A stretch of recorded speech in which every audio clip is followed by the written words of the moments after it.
Good afternoon, everybody. It's about 2:30 on Tuesday afternoon. It's Time Out Tuesday, and it's episode 113 this week. Topic that I really have today, and part of the reason why I'm so late is that I was really just, I don't know, thinking over and over how I wanted to address this. It's, in my opinion, a very disturbing topic.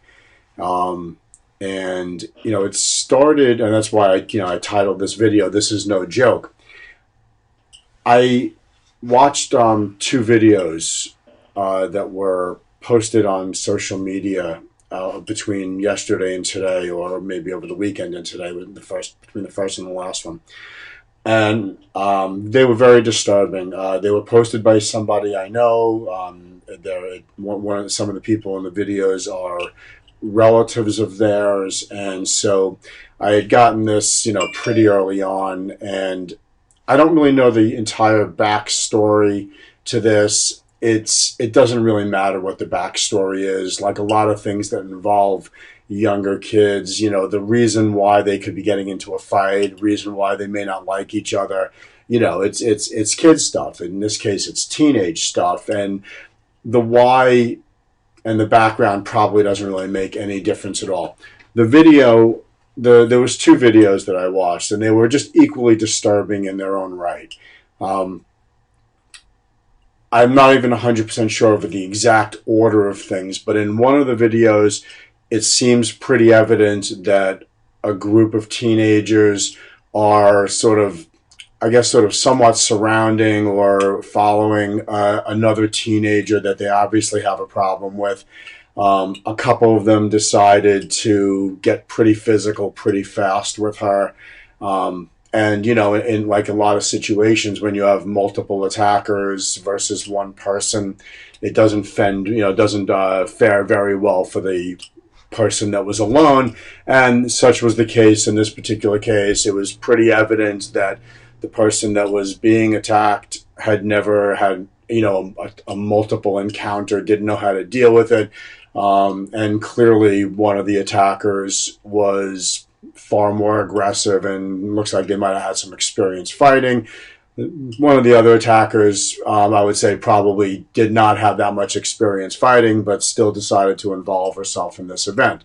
And again, I don't know the background in this. I'm not trying to assess guilt or innocence. It just doesn't make a difference.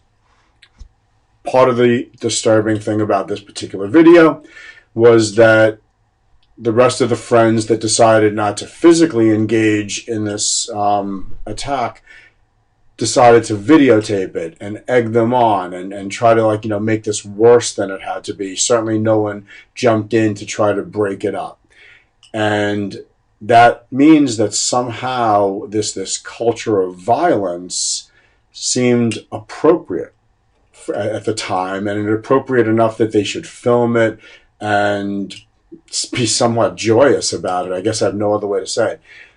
In the second video, from what I understand, the group of friends of the girl that was attacked in the first video came looking for one of the people that got physical and approached them not in a 2-on-1 or not in a 3-on-1 situation, but in a 1-on-1 situation. It was pretty evident that the person who was now, about to be a victim, was not skilled in self-defense. They didn't know how to prepare for this. They didn't know how to react to it. And in fact, what wound up happening was she got swung around really hard right into a post on their deck. And, I guess this happened in front of her home maybe. And she got swung around very rapidly, face first, into a post and fell to the ground. Luckily had the wherewithal to cover up her head because she got pulled back down to the ground again when she tried to get up, and then was, beat on pretty well by this first person.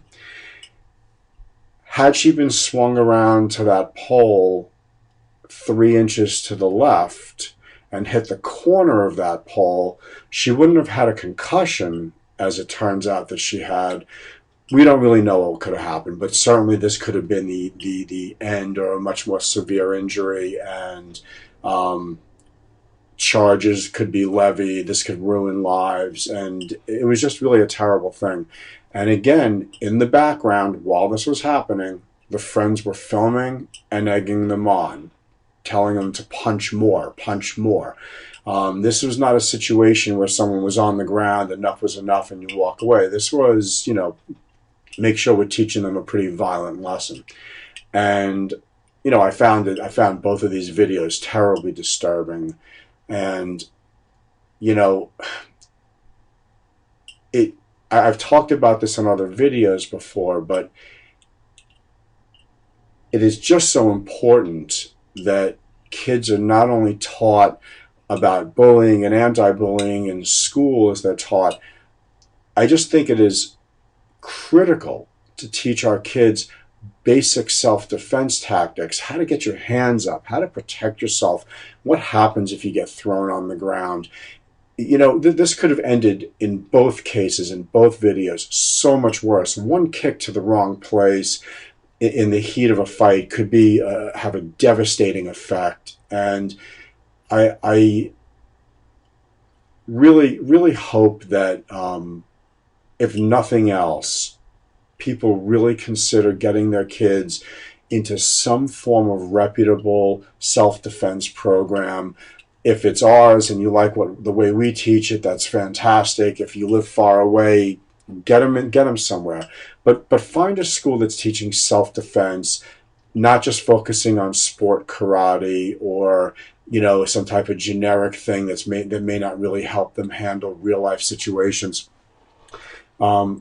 Kids need to be prepared for this kind of stuff. They need to know what to do in the event that somebody really tries to hurt them, whether it be on the school ground or after school or in some other situation later in life.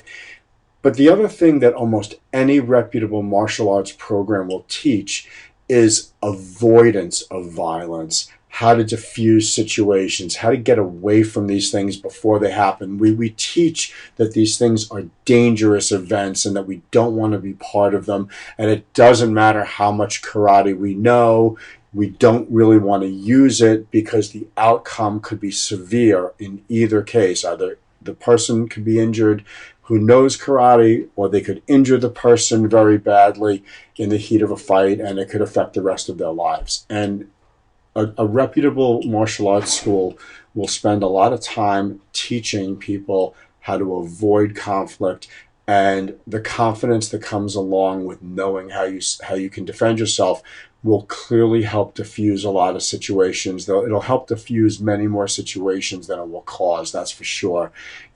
Some people ask the question, will karate cause my child to be violent?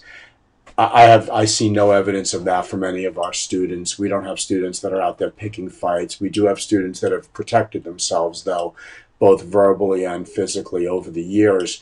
And that's what it's all about. So anyway, it was a little heavy today at Timeout Tuesday. I apologize for that, but it was these two videos really kind of hit me hard, and I felt like sharing. So in any case, if you have any comments about bullying, anti-bullying, what you can do about it, groups that you could join, things like that, or if you have any questions for me, you can either private message me always,